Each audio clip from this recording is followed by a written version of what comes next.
Ikasal. Yung mahalin kita habang buhay, hindi ko yata yun pwedeng ipangako sa iyo.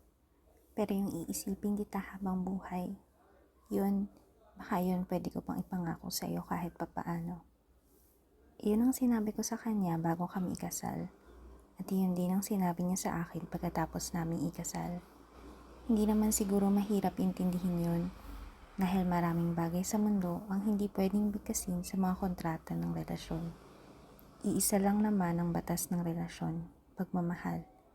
Kapag iyon ang nawala, wala na ring silbi ang katotohanan ng mga kontrata. Ang tanging katotohanang naiiwan ay ang pait ng pinawalang bisang kontrata.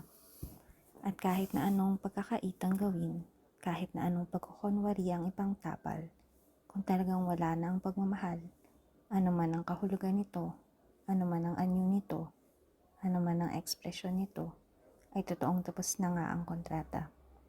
At kung minsan nga ay tinatapos din ng relasyon kahit wala namang pag-ibig na tinatapos, totoong nakakapanghinayang. Dahil sino ba naman ang may gustong magputol ng mga ugnayan? Di ba na lang marahil kung talagang sa simula pa lang ay maling-mali na ang binubuong relasyon, ano man ang pakahulugan natin sa mali.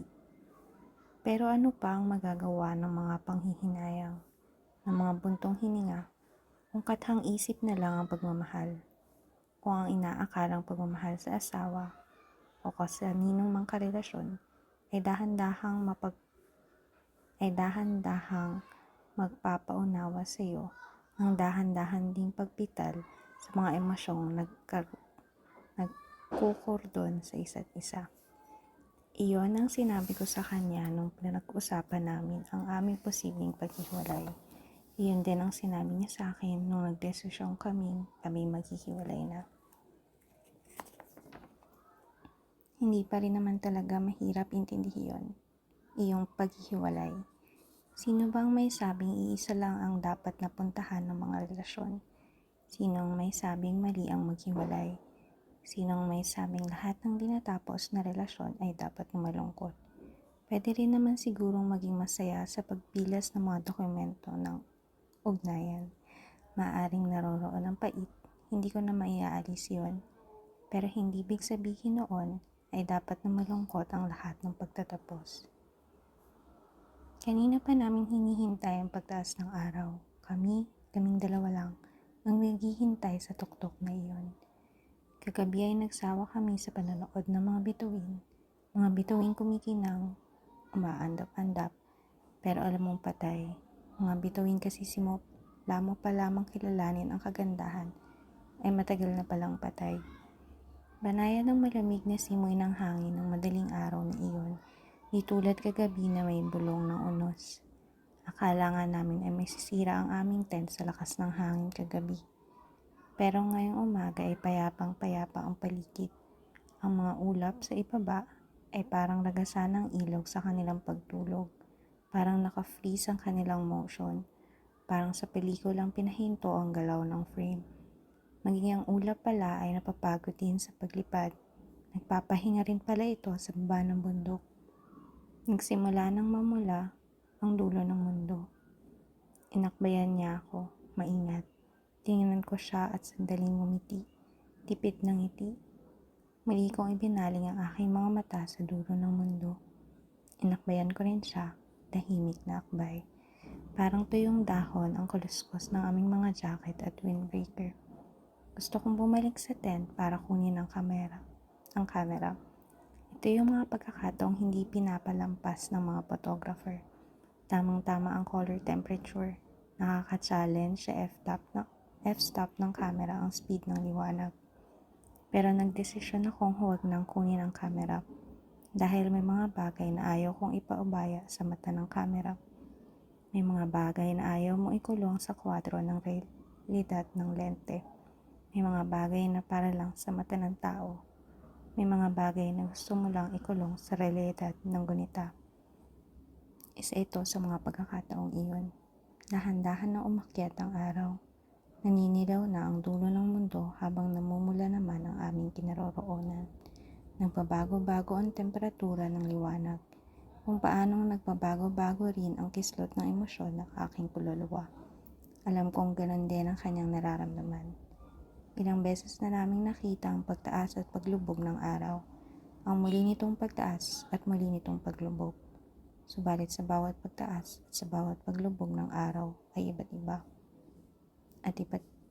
At ibang-iba ang mga katotohanang ibinubulong nito sa aming mga katauhan. Di pa nagtagal ay bilog na ang araw. Nawawala na ang mga pula, nawawala na rin ang mga dilaw. Tumitingkad na ang mga berde, gumagalaw na rin ang mga ulap, paitaas, pabalik sa kanilang langit. Matagal pa kaming nanatiling nakaupo sa tuktok na iyon. Walang imikan sa isa't isa, nanonood sa pagising ng mundo, nakikinig sa mga kaluluwa sa paligid, sa mga kaluluwa ng aming mga sariling buhay. Sinong mag-aakalang ng mga sandaling iyon ay pinupunit namin ang aming mga puso, pinupunit namin sa aming mga puso ang mga dokumento ng aming relasyon. Kahapon ng hapon ay pinunit ng hangin ang pinalilipad naming saranggola. Sinadya naming agahan ang pag-akyat sa pulog, nang sa ganoon ay marami pa kami pwedeng gawin at pag-usapan. At sadya rin naming umakyat ng Enero at weekday, kinuha namin sa Maynila ang last trip pa Baguio. Nagkape kami sandali sa terminal ng bus, nagpahinga ng 1 oras sa isang bukas na restaurant sa Baguio na may mga ilan-ilang nagiinuman o nagpapalipas din lang ng oras. Pagkatapos ay naghanap ng jeep na aming sasakyan papunta sa isa sa mga jump-off point papuntang Pulo. Mas maganda ito mga off-season climbs. Mas nasasarili ang hangin ng paligid, ang huni, bulong, halakhak, at bighati ng lahat ng uri ng buhay sa mahanging bundok na ito. Higit sa lahat, para mapakinggan namin, kami lang, ang mga impit na sigaw ng aming mga kaluluwa.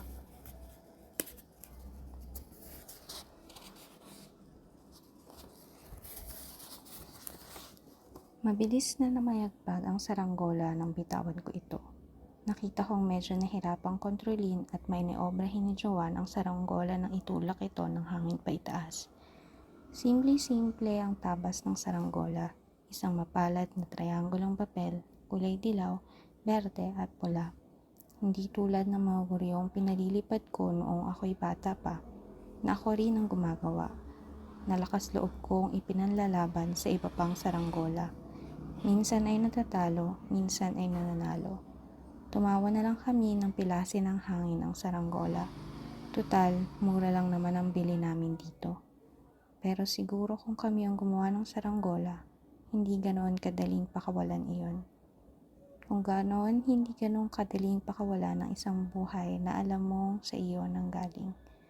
Namatay ang aming panganay 2 taon na ang nakararaan. 3 taon na si Tony noon. Binaha ng tubig ang kanyang utak at walang nagawa ang mga doktor. Walang nagawa ang Diyos kahit na anong dasal ang gawin ko. Kahit na anong pagsusumamo ang gawin ko sa lahat ng espiritu ng mundo at kalawakan. Isang tanong ang mapaghanggang ngayon ay hindi namin alam ang sagot. Bakit kailangang mamatay ni Tony? Hindi dapat na mamatay ang mga bata. Hindi tamang mamatay ang mga bata. Ganon yata talaga iyon. May mga bagay na agad-agad nawawala. May mga bagay na madaling mawala. Parang pagpalipad ng saranggola.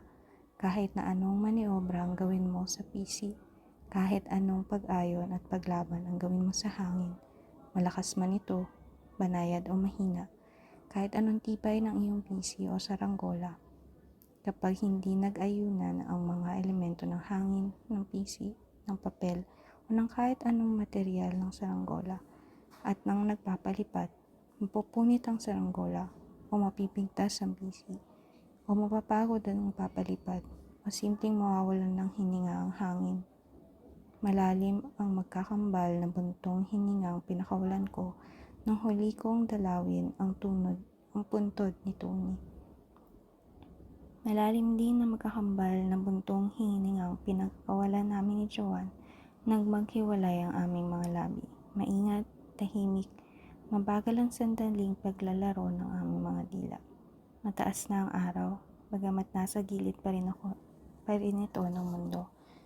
Bumalik kami sa may tent. Kinuha ko ang stove sa tabi ng tent na natatakpan na rin ng fly sheet. Habang binubomba ko ang stove ay nilagyan ni Joanne ng tubig ang cookset. Pagkasindi ng stove ay pinatong ni Joanne ang cookset. Habang hinihintay na kumulo ang tubig ay pinanasa namin ng tissue paper ang aming mga tasa at kutsarita na namasama-sapa sa mahmog. Kanina habang hinihintay namin ang pagsikat ng araw ay tinanong naming mali sa aming mga sarili kung sino ang dapat sisihin sa patutunguhan ng aming relasyon. Sa kawalan ng patutunguhan ito, pero wala kaming makitang kasalanan o pagkakamali. Kung kasalanan nga o kamali ang matatawag ang aming pagpapakasal, ngayong alam naming posibleng may hinihintay pa kaming ibang mga pag-ibig o may ibang naghihintay sa aming mga iniimbak na pag-ibig. At lalo kaming nagulat nang matanto namin hindi namin kailangan maghanap ng kasalanan para tapusin lang ang aming relasyon. Pwede namang wakasan ito ng walang galit sa isa't isa, ng walang hintuturong nanduduro ng paninisi, ng walang pagkataong mawawasak, ng walang pusong masasaktan, ng walang kaluluwang mapupunit. Noong isang taon ay muling bumalik buhat sa Canada si Michael, ang dating boyfriend ni Joanne bago kami magpakasal.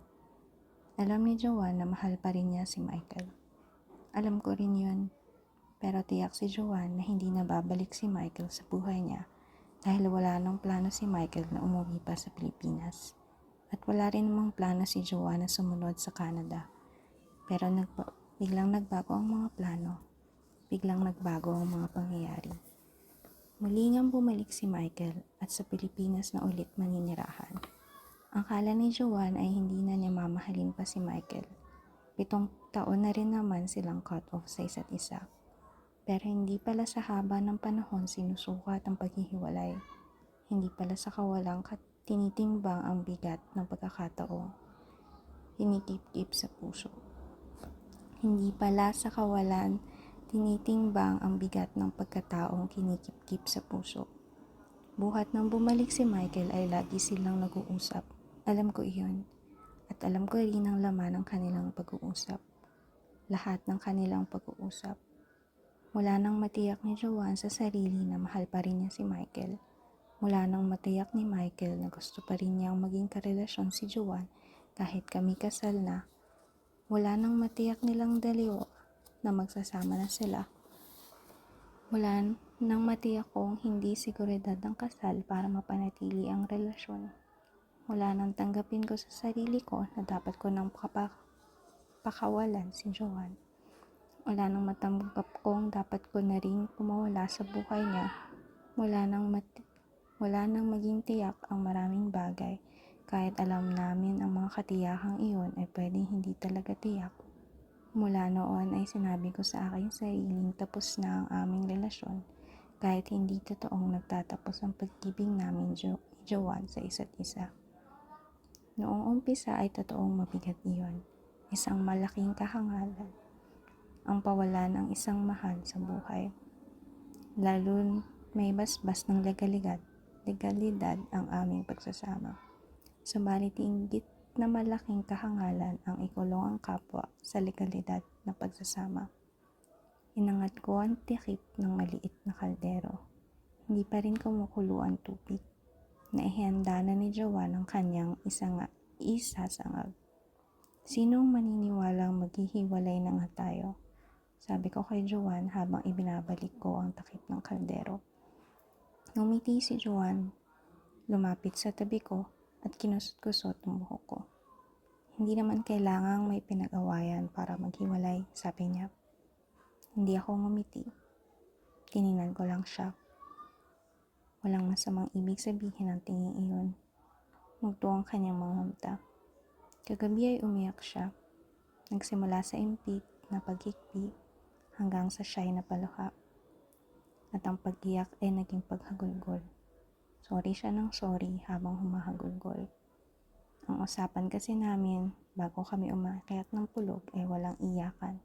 Kwentuhan lang, konting hanikan, konting dantay ng katawan at pag-aaral ng emosyon sa isa't isa. Pag-aaral sa sa emosyon ng bawat isa. Sa madaling salita, pamamaalam sa isa't isa. Iyon ang dahilan ng climb na ito. Hindi ka dapat mag-sorry. Walang dapat mag-sorry. Sabi ko sa kanya habang mahigpit ko siyang yakap-yakap. At walang iyakan, usapan natin yan. Kamuntik na nga hindi matuloy ang pag-akyat na ito. Hindi namin alam kung matatawa kami noong namimili pa rin kami ng pagkaing dadalhin namin para sa climb na ito. Para kaming naglalaro. At para rin corny na ang huling araw na pagsasama namin ay sa ganitong paraan namin gagawin. Kung paano sa ganitong sitwasyon din namin sinimulan ni Joanne ang aming relasyon. Kapwa kami noon aplikante ni Joanne sa isang mountaineering group. Boyfriend na niya noon si Michael. Ako naman ay may live-in partner noon si Lizette. Pareho naming mahal ni Lizette ang isa't isa at pareho kaming hindi naniniwala sa kasal.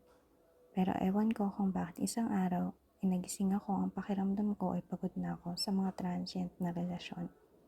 Gusto ko na ng permanence. Niyaya ko na ng kasal si Lizette.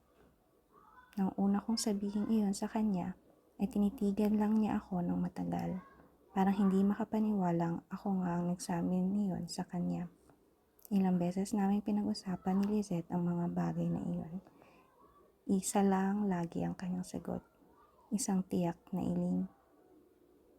Kumukulo na ang tubig. Inalis ko ang kaldero sa stove. Pinatong ni Joanne ang maliit na kawali sa stove. Nilagyan niya ng margarine ng kawali, isinunod ang bawang, nilagay ang kaning lamig. Habang nagsasangag ay naghanda ako ng kape para sa aming dalawa. Iniabot ko ang tasa ni Joanne sa kanya. Humigop siya ng kaunti. Nilagyan ko ng creamer ang kape, humigop ng kaunti, nagsindi ng yosi. Nahiwa na rin ni Joanne ang patatas ng aming itotorta para sa agahan. May isang makulay na ibong dumapo sa isa sa mga batong kumukubli sa stove laban sa ihip ng banayad ng hangin. Naalala ko ang isang lawing na mataan namin ni Joanne nung minsang distance biking kami mula sa Maynila hanggang Bustos, Bulacan. Nasa Norzagaray kami noon. Nasa tuktok namin ang araw nung matanaw ko ang lawing iyon na payapang lumilipad sa gilid ng bangin. Nasa gilid ng bangin ng kalsada. Mayabang subalit tahimik na tahimik ang matayog na lipad ng hawin. Sandali kaming huminto ni Joanne sa pagbabike. Iginilid namin sa may hangin. Sa may bangin ang aming mga mountain bike. Pinagmasdan namin ang ibon sa paikot-ikot nitong paglipad sa burol. Tumingin ako sa baba, nakalulula, nakatakot mabuhay sa matayog sa gilid ng mundo. Sa ibaba ay naroon ang isang makitid na ilog. May ilang batang naliligo, may ilang babaeng naglalaba, mga dalaga at matatanda. Maya't maya lumayo sa kinaroroonan namin ang lawin. Tinaasan pa ang paglipad, tumako sa loob ng bundok na nauubusan na ng puno. Hinanap namin ang daan pababa sa may ilog. Inakay namin ang aming mga bike sa bato-batong footpath hanggang marating namin ang mga mabatong patag patungo sa ilog. Tinanggal ko ang aking helmet at shades. Hinubad ko ang aking medyas, sapatos at t-shirt. Tumalon ako sa ilog at lumangoy patungo sa kabilang pampang kung saan naroon ang mga bata at mga babaeng naglalaba. Maligamgam ang tubig. Sinenyasan ko si Joanne na sumunod sa akin. Umiling lang siya. Hihintay na lang kita dito, sigaw niya. Nang mariting ko ang pangpang ay tumingin lang sa akin ang mga bata. Nagtawanan ng mga kababaihan. Umupo ako. Kinilig ako ng konti nung dampian ng tuyot na hangin ng aking katawan. Mapapasma ako sa ginagawa kong ito. Pero hindi bale, sabi ko. Minsan ko lang naman gawin ang ganito. Pagkatapos ay bumalik ako agad sa pangpang na kinaroroonan ni Joanne. Umiinom si Joanne ng tubig sa canister sa ilalim ng isang punong mangga. Naglaya siya ipagpatuloy na ang aming pagbabike.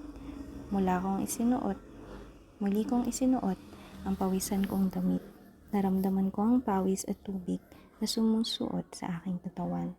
Sa gawing Bustos ay nadaanan namin ni Joanne ang isang dampa.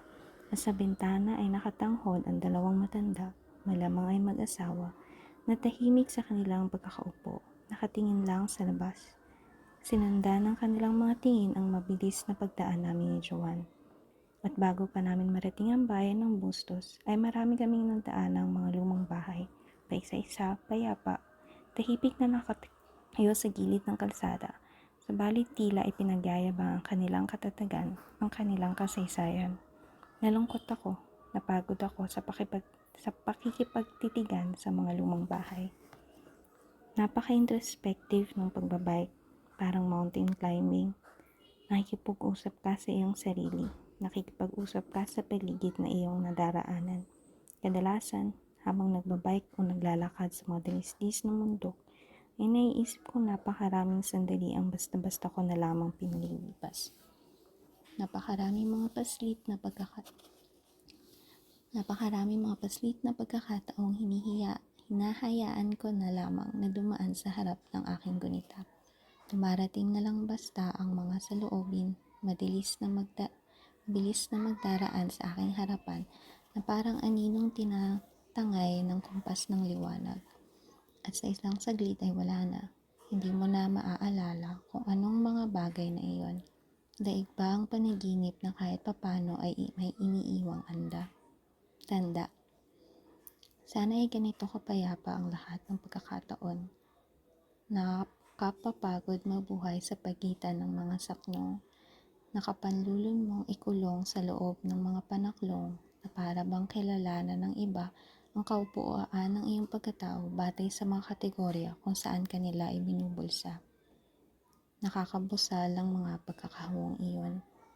At sa bawat pag-iwas na itinatakda ng iba na demonisyon ng sarili ay ang kanilang walang katapusang paghalughog ng iba pang mga kategorya upang ikaw ay mabusto roon. Hindi ko maintindihan kung bakit hindi rin nila maintindihan na sarili lang ang makapagpapaliwanag ng sarili, na ang sarili, higit sa lahat, ay hindi rin naman kailangang ipaliwanag ang sarili. Bakit hindi hayaang malayang dumaloy ang malay? Siguro, yung paghahanap ng kategorya, paghahanap din siguro iyon ng permanence. Kung gayon, parang may mali sa permanence, mas okay pa rin yata ang transience.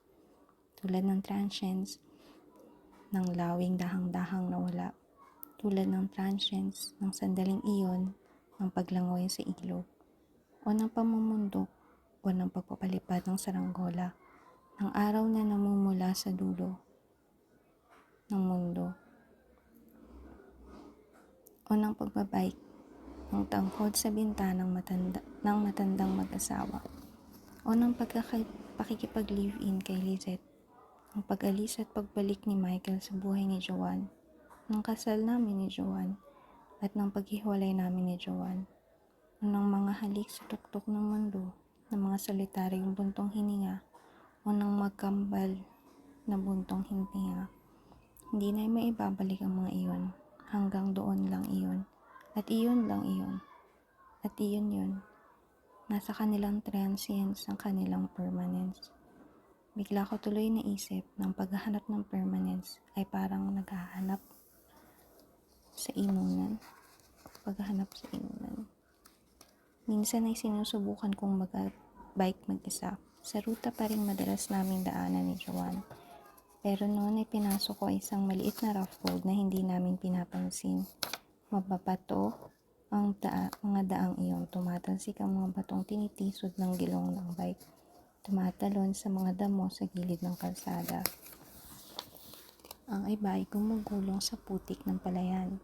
Ang tunog ng bagsak sa putik ay parang sinasaksak na laman ng tao. Nang muli kong titigan ng kalsada sa ilalim ng gulong ng aking bike, ay nagmistulang kawan ng mga tuldok ang daan. Ibinaling ko ang aking ulo sa harap, nasilaw ako sa liwanag kahit nakashades ako. Tumutulo rin ang pawis mula sa aking noo. Puro tuldok pa rin ang aking nakikita. Libo-libong tuldok sa isang mahaba't nag-iisang kalsada sa gitna ng berdeng parang na iyon.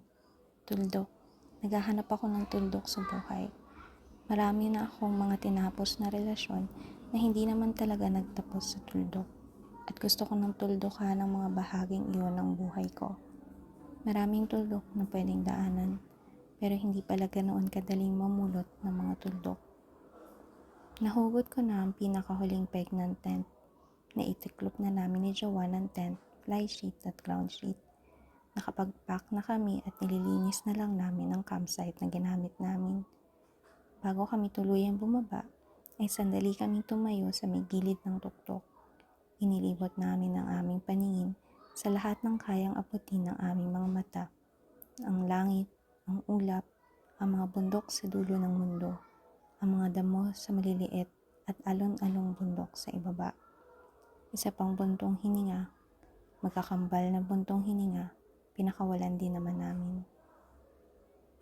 Muling sulyap iyon sa kabuuan ng lahat ng aming pinagsamahan ni Joanne, ng lahat ng aming minahal sa isa't isa, ng lahat ng aming itatapon o kukutkupin o kikimkimin. Napakaliit ng pakiramdam ko ng mga sandaling iyon. Napakalawak ng mundo, napakatayog ng mga realidad, parang napakalayo ng mga katotohanan. Nagpakalayo-layo ang katahimikan at narito kaming sinasamantala ang natitira pang kapayapaang maaari naming saglit na isabuhay sa mga huling sandali ng aming pagsasama bilang mag-asawa. Pumasok sa aking isip ang imahe ng mga mami na nakita namin ni Joanne habang paakyat kami sa pulog. Natahimik ako nang isa-isa kong makita ang mga bakas ng iyon ng kamatayan. Hindi nga lang pala buhay ang nag-iiwan ng mga gunita. Higit na marami iniiwang alaala ang kamatayan. Nasabi ko tuloy sa aking sarili na gusto kong mamatay ng maaga. Di tulad ng matandang mag-asawang nakatanghod sa bintana. Di tulad ng mga lumang bahay sa gilid ng kalsada. Ano pa ba ang pwede kong gawin sa buhay kung wala na ang mga kabatch ko sa mundo? Paano ba ako makikihalubilo sa isang henerasyon na hindi ko naman kinabibilangan? Sa isang mundong hinihintay na lang akong mawala, sa isang panahong nakikisama na lang sa akin. Pero paano ko ihahanda ang aking sarili sa kamatayan? Gusto ko, kung kakayanin ko, at sana'y kayanin ko nga, ay ibalik ang aking kamalayan sa kalagayan nito noong ako'y nasa sinapupunan ng ng aking ina. Ganoon naman siguro dapat isabuhay ang buhay. Mag-a-unload ako na mag-a-unload ng mga bagahe ko sa buhay. Mga bagaheng kusa akong pinulot, mga bagaheng ipinasan sa akin ng iba sa aking paglalayag, hanggang makabalik ako sa pinagmula ng aking kamalayan. Siguro, kapag nagawa ko yun, handang-handa na akong mamatay. Kahit hindi ka pa siguro naising mamatay, kusang loob na yayakapin ako ng kamatayan. Bukas palad akong sasalubungin ito, parang isang kaibigang matagal nang di nakikita. Noong mga sandaling iyon, yung kaming dalawa lang ni Joanne sa tuktok ng pulog, yung aming-amin ng aming mundo, yung mga yugtong iyon ng pamamaalam sa isa't isa, noong mga sandaling iyon, ang pakiramdam ko ay kinikilabutan ng mundo sa aming kapaslitan. Bumaba na kami ni Joanne. Habang kami bumabawa ni Joanne ay naalala ko ang isang bagay na pumasok sa isip ko noong ako'y bumaba mula sa tuktok ng halcon. Sa bawat pag-akyat at pagbaba ng bundok ay laging may kaluluwang iniiwan. May kaakuhang nagpagbago. May bagong identidad na pinubuo. Si Joanne, tiyak siya sa sarili kung saan siya pupunta pagkababa namin sa pulog. Ako, saan kaya ako pupunta? Naalala ko ang sinabi sa akin ni Lizette nung minsan kami mag-usap. Isang taon na kaming hiwalay noon, pero wala pa rin siyang karelasyon o kasama sa apartment na inuupahan. Sabi niya, hindi raw ganoon kadaling maghanap o bumuo ng relasyon, permanente man ito o transient.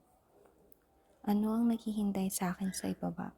Bahala na kung ano ang ibibigay sa akin ng pagkakataon. Kung anong mga pagkakataon ang pwede kong lagkain para may mapuntahan ako. Pero bago kami bumaba, corny mang sabihin, nangako ako kay Joanne, parang noong kami kinasal. Sabi ko sa kanya, yung iisipin kita habang buhay, iyon, tiyak ako. Pwede kong ipangako iyon sa'yo.